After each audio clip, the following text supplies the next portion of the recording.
I started this recipe with putting 5 pounds of corned beef into a crock pot, and we trimmed off a little bit of the fat because it was too much on there. And we're gonna take our meat tenderizer, we're just gonna go ahead and give it a couple of pokes so it's extra tender when we cook it. Now we're gonna take about 1 chopped up white onion. We're gonna sprinkle that on top of your corned beef. And let me tell you, the onion brings out so much flavor into this dish. And of course I have these little baby potatoes, and we're gonna dump those on as well. And we're gonna actually set this mixing bowl on top of the corned beef. I have some of this vegetable broth. We're gonna take 1/3 of a cup of the vegetable broth and put it in here. And then we have this red wine vinegar. Any red wine vinegar will work. And again, we're gonna do 1/3 of a cup of that. Dump it in. And then I have some apple cider vinegar. And you guessed it, we are gonna do 1/3 cup of apple cider vinegar. And I've got some Worcestershire sauce. We're not gonna do quite 1/3 of a cup. We're just gonna kind of eyeball it, maybe like 2 tablespoons of Worcestershire sauce. Once you have all that in, we're gonna go ahead and mix it up with a whisk, get it nice and combined.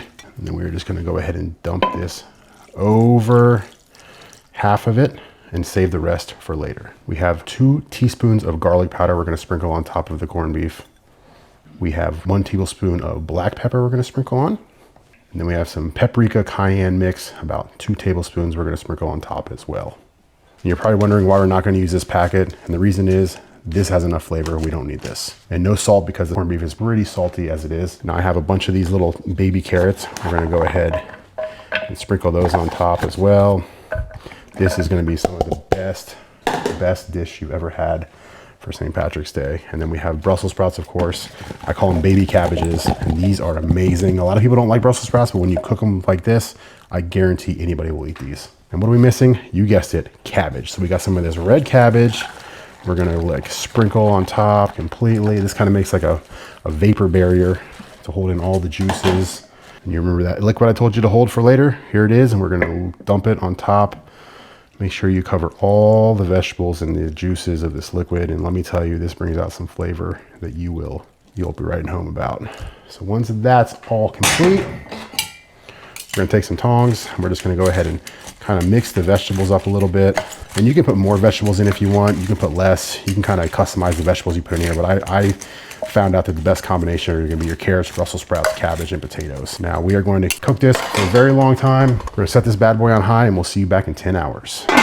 Okay, so now what we're gonna do is we have some of this sauerkraut, and this stuff is amazing. It pairs very, very well with the corned beef. So we're gonna go ahead and take some sauerkraut, and we're just gonna put it in this bowl, because I love to have a bed of sauerkraut with my corned beef. It's been 10 hours, so we're gonna go ahead and open this up, and would you look at that? Oh my God, looks amazing. So we're gonna go ahead and just kind of stir this up a little bit, and we're gonna grab some of the Brussels sprouts, some of the carrots, big old piece of corned beef. It should just fall right apart. Like, look at that, it just falls apart. And look, my gosh, we're just gonna go ahead and throw that in there. And that is your corned beef in the crock pot. So obviously this is good for St. Patrick's Day, but you can eat this on any occasion. So there it is, beautifully cooked. Enjoy.